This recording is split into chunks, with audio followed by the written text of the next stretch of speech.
Assalamualaikum warahmatullahi wabarakatuh. Alhamdulillah wassalatu wassalamu ala Rasulillah Sayyidina Muhammadin bi Abdillah wa ala alihi wa ashabihi wa mawala amma ba'd. Hadirin kaum muslimin rahimakumullah. Suratul Fatihati asyaratun. Ari pirang-pirang syarat Fatihah eta aya 10. Atartibu nu kahijinya eta tartib. Wal mu'alatun jeung kaduanya eta mu'alah hartina tuluy-tuluy. Wa mura'atun hurufiha jeung katilu ngaraksa kana hurufna Fatihah. Wa mura'atun tasdidatiha jeung kaopat ngaraksa kana tasdidna Fatihah. Kudu diraksa tasdidna ge. Wala yaskuta saktatan tawilatan jeung kalimanya eta ulah eureun kalawan eureun lila. Wala qasiratan jeung ulah eureun sakedeung. Nu kagenep ulah eureun sakedeung. Arek lila arek sakedeung eta ulah eureun kecuali dina waqaf dina tempat pangeureunan. Yaksidu biha nu seja eureun qot al-qiraati nu seja eureun sakedeung kana megatkeun bacaan. Lamun misalna eureunna ku sabab seep napas atawa ku sabab wae batuk eta mah karena aya sabab. Jadi teu meunang sote anu diseja bari teu aya halangan. Wa qiraatu kulli ayatiha jeung seja kana sakabeh ayat Fatihah. Wa minhal basmalati tina setengahna ayat lapat bismillah.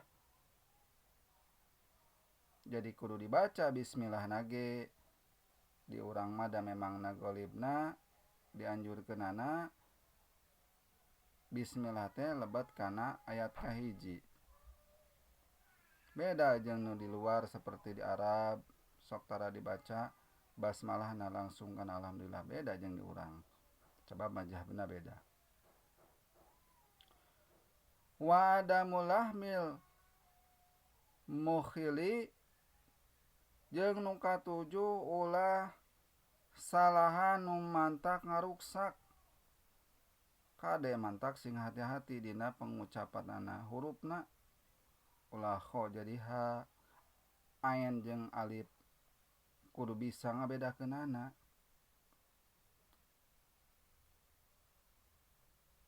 Anu mantak ngaruksak bil makna kana maknana.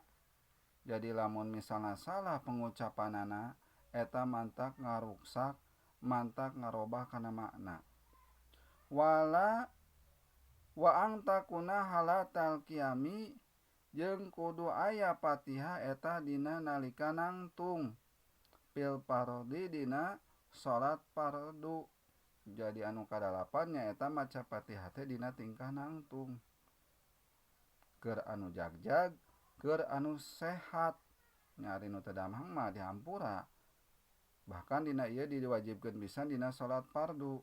Dina salat sunah mah dikengengkeun bari calik, tetapi lamun aya udur, lamun banget teuing capek bari jeung teu sanggup ngadeg, teu sanggup berdiri, borораah dina sunah cacakan dina fardu ge ari teu damang mah, ari teu sanggup nangtung mah eta tiasa bari calik. Tetapi dina salat sunah mah eta dikengengkeun walaupun sehat tapi banget ku capek teu sanggup misalna ngadeg, ta eta tiasa bari calik. Wa yusmi'a nafsahu jeung kudu